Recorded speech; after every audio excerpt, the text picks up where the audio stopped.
I got another one. This is Steve Calhoun from Deer Creek. I actually own the North Florida GolfWeek Camp Tour.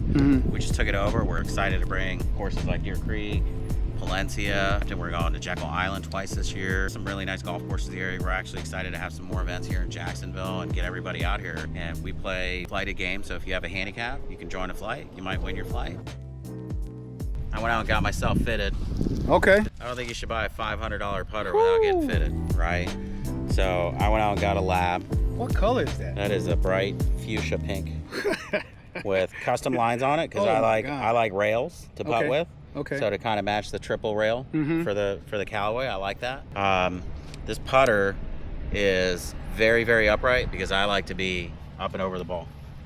So for me, having my eyes over it and my hands in this position allows me to feel like I can just go back and forth, right? So this putter is 1.5 degree lean, but it's 78.5 degrees upright. So your typical putter is going to be 71, standard is 69, 67 is flat, 71 is too upright.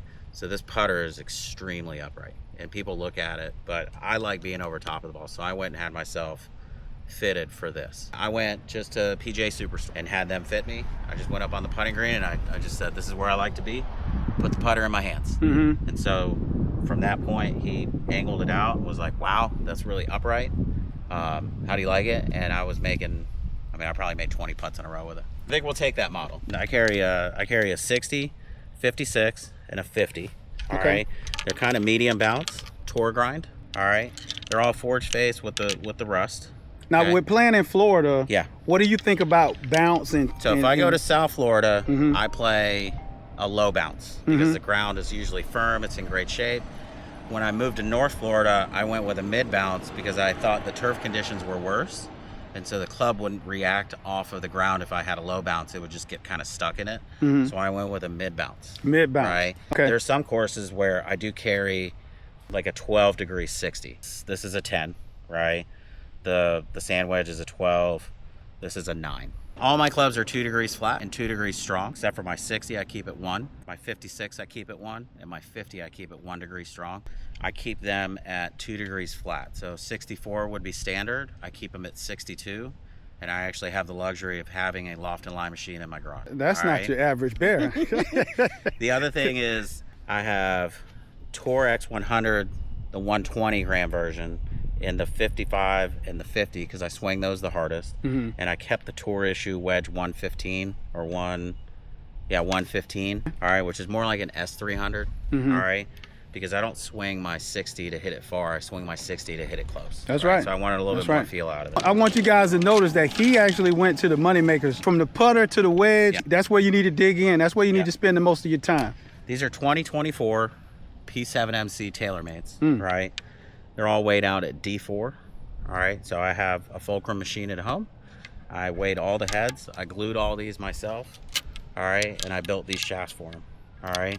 So these are all the X100 120 version, the lighter of the X, and then they're the Tour issues, so their standards are a little tighter. And then I play, which you can no longer get unless you're clever, the Lampkin UTX green cord, which if you wash it with soap and water, they're brand new. I do 1 wrap, standard on. And I like label up because I like to look down the line and know that I'm aiming down the right way. What size glove are you? I'm a medium. So I've been a standard wrap 1 my whole entire life. I recently, 3 years ago, switched to these grips because they were just better. I have the same setup, 5 through, I carry that in a pitching wedge through a 5 iron. Okay. Same shafts, same grips, right? They're all D4. All right. And they all cycled out within like 10 revolutions per minute, so they're really, no really combo. tight. You don't. This is not a combo set. No. Well, to a certain point, right? So, so the 5 is not combo. All right. In my 3 iron, I did go with a combo. Okay. I went with a P770. All right. 3 iron. Of course, these are all about 2 degrees flat for me. They're all 2 degrees strong, except for the 3 iron. I actually went 1 degree softer because I don't carry a 4. So I didn't need something that went 225, 220. I needed something that went 215. So I actually went a little bit softer with this. 2 degrees flat, same shaft, same grip, right? TaylorMade, pretty much all the way throughout the bag. This is the hybrid that I carry. It's Stealth. All right, this is basically a totem pole 6.0 for the hazardous. It is a specialty shaft. It's an 85 gram, 2.5 torque. I don't like torque, so I don't like heads that roll. I don't need it. I generate enough club head speed. If you have enough club head speed, look into a low torque shaft, right? This is a great shaft because it really just sends the ball out really straight. I have this turned down to 15 degrees, so 2 degrees strong. I can hit this anywhere from 220 to 247. Take a look. Yeah. He's got it further set to him, and you can play around with that. Yeah. So the lead tape I put on here because I felt like I wasn't quite getting down to it. And I always have the feeling that if I add a little weight to the head, it'll make it easier for the head to drop in. Sometimes that might mean the shaft was like a little stiffer than you anticipated, or it's just a lighter head. So this head is D5. All right. So it's a little bit heavier than all the rest. All right. I think this is one of my favorites. All right. And once again, this is a hazardous 6.0 T1100.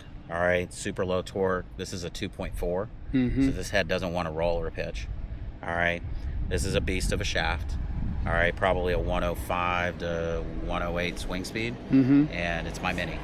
And so once again, one strap of lead. The quad. All right. This is this year's. This is a little bit of a lower spinning head than last year's. I had last year's model. I didn't like it. It spun too much. I turned it all the way down to 9. I couldn't keep it low enough, right? This one I can hit low, mid, high. All right. It's got a lower spinning shaft. This is a torque hog. All right. So this is a TP tip. So it'll let you do a little bit more, and it'll sit a little bit different, like a little bit lower and flatter, right? What are your progressions that you walk through to say, hey, man, I need to make an adjustment? So if I get up and I'm hitting a club, and I don't feel like I'm getting down to it or puring it, all right, then I'm going to look at head weight, all right, because I know the shaft. The shaft fits me, right? So if I feel like I can put a little bit of lead tape, say if I'm hooking it, all right, I'll put lead tape on the toe. If I'm cutting it too much, I'll throw a little lead tape on the heel. If I'm spinning it too much, I can put lead tape here, but this has ports where I would go heavier weights in front for lower spin, lighter weights in back for lower flight too, right? Opposite. If I wanted to hit it higher, heavier weights back here, lighter up front, more spin, more carry, right? I don't have that issue. So I like low spin everything, and I like to attack the ball. Even with this, I don't hit it off the deck like a regular 3-wood. I go down and get it. I'm going to pinch it into the turf and send it. I like to compress my woods, always have, and that's why I don't like 3-woods. Right. So the fatter face for me allows me to go down after it and not feel like I'm going to crown it. And I don't like hitting 3-woods off of tees because then I feel like I'm going to crown them. And this thing is a great thing because I can cut it 240, I can hit it great 250, and I can smash it 270. And this is my only one that's kind of a unicorn in the bag, and it's just something that I like, right? So Callaway probably makes the lowest spinning head out there. All right, and I tend to hit up on it, and with my speed and technique, I put more spin on the ball. So I need a lower spin head, all right, with a heavier weight even in front. So the face is less spinny, the weight's in front, and I can launch it as high as I want to, or hit it as low as I want to. So I have the lighter weight in back. I don't have any adjustments on this because I'm hitting it great at the time. The only thing is I did go get fitted for this shaft. I didn't think that I was going to be able to swing an X again, but now they make a 5X for guys that are in the 45 to 52 range, where you can still hit it, but you can't go macho on every swing. I can go general fairway finder 270 to 285. I can go hit it really well 290, 295, and I can go downwind, downhill, par 5, widest fairway you've ever seen, 320. Okay. I'm going to swing as hard as I can. It's probably going to come out with a little bit of a push. This shaft here is more of a super soft handle for this kind of shaft, right? Because they were just all rebarb. So this is a softer handle, a stiff plus in here, and a stiff plus in the tip with a low torque. So not a big turning head, and it's a low flight shaft. I can get numbers, and I have a Garmin, right? And I can probably borrow a TrackMan if I want to, but visually there's nothing that beats being out on a golf course and seeing how the ball flies in outside, temperatures and not hitting range balls, right? So range balls are spinnier, they're less compression. Sonically, can you hear the sound of a good shot versus? Yeah, so when you hit a good shot, it sounds like a crack, all right? And then not only that, but if you're in the right spot, so if you're 2 yards in front of me, you can hear it sizzle. And what it's actually doing is cutting through the air, right? And so that's compression and speed, That's that bacon in the morning, baby. Yeah, it's bacon in the morning. And my thing is like what I like about this driver setup is if it's into the wind, I can tee it low and hit it mid and expect some rollout. I can hit it 270 into the wind. If it's not windy and I don't need to fly it anywhere, I can hit kind of a mid penetrating flight, let it out there. If I'm downwind and I need to go over a corner, and we're talking about like pine trees that are about that high, off the tee 200 yards out, I can get it over it. I just set up, lean a little bit further back, maybe play the ball further up front, hold on for dear life, and hit up at it and try and block. I do a lot of training. I always hit balls with a stick. So, I don't ever hit on the range without. This is a gym. Yeah. How much did you pay for this? I bought that for $3.99. Where'd you get it from? Home Depot. That's right. I have trained in the past with one here, and then I stick one in the. What I would do is match this one, right, almost to the shaft, maybe a little bit lower, and that way when I'm hitting, I make sure I'm here and not.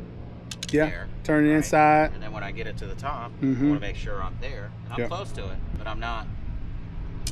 And then having to throw. In my playing days, 300 to 600 golf balls. A lot of wedges, but I always had this set. If I go bad, I can always bring this back out. In the worst of what you do, you're coming too far inside, you may get stuck behind. Yeah. Okay. Yeah, if you bring it in and drop it, because people tell you to drop it, you come in here and you're going to hit it way out there. Or you flip it, and now you're going to hit a duck. Tell us a little bit about your golf ball journey. When did you start? So I started when I was 4. Okay. I won my first golf tournament when I was 8. I won a ton of tournaments as a junior growing up in Palm Beach County. I played high school golf down there all 4 years. I went to college and played 2 years. They did away with funding for the golf team, so I turned pro at 20. I played professionally from when I was 21 until 45, which was COVID. Like 44. COVID kind of knocked everything out of there. There just wasn't anything to play on. I've won a lot of pro-ams down in West Palm. I've won some professional events. I'm now in the amateur side of it. So I play amateur golf on GolfWeek Am Tour. I actually own the North Florida GolfWeek Am Tour. We just took it over. We're excited. We're excited to bring courses like Deer Creek, Palencia, Northampton. We're going to Jekyll Island twice this year. Just some really nice golf courses in the area. We're actually excited to have some more events here in Jacksonville and get everybody out here. And we play flighted games. So if you have a handicap, you can join a flight. You might win your flight. You might win a skin. You might win it closest to the pin. You might go home with one of our crazy skins that we gave out last year that was $810. That's a good day. That's amazing. To start, like a USGA index, and then based upon that, we put you in a flight. So we have champ, which is stroke play everything out, right? If we make a quad, a triple, that's because we're not playing real good that day. Anything in A flight, B flight, C flight, D flight, it's a triple match. Do move tees, right? So champ flight's going to play all the way back. A flight's going to play a mixture of one up and back, and then B flight's going to play kind of where A played the whole entire time, one tee up. C flight's going to be kind of back and forth, and D flight's going to be not on the forward, but towards the front. So everything's yardage based as well. Yeah, so we do handicap and yardage based, and we like to play private golf courses. At the end of the year, we go to Hilton Head for fun. Be a member is I think $95 right now if you join.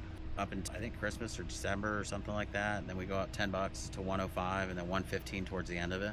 We're having a Monday event, January 19th, MLK. It's gonna be I think $150. Play a private golf course, and then $30 for skins, so $180 all in. And we have, I think we're gonna have 14 events this year. Beautiful. We have a regional. If you've ever wanted to go play cabin, it's on my schedule. Yeah. Both of them on there. I got a regional there. I think it's $590 all in. Don't have to stay there. 2-day stroke play event. All the flights are invited. We got one at Hammock Beach. That's not mine, but it's part of our tours. We got one at PGA Port St. Lucie. We got the Icebreaker coming up in January, the 8th through the 10th, and that's going to be at Harbortown. So if you ever wanted to go play Harbortown, it's $590 as well. I mean, some great golf courses that are iconic. Okay. Yeah. We'll put a link in the description so you guys can get more information and sign up. I'm going to be there. Steve's going to be there. Yeah. Let's have some fun. Yeah. Enjoyed it. Thanks. All right. Yeah. Good. Okay.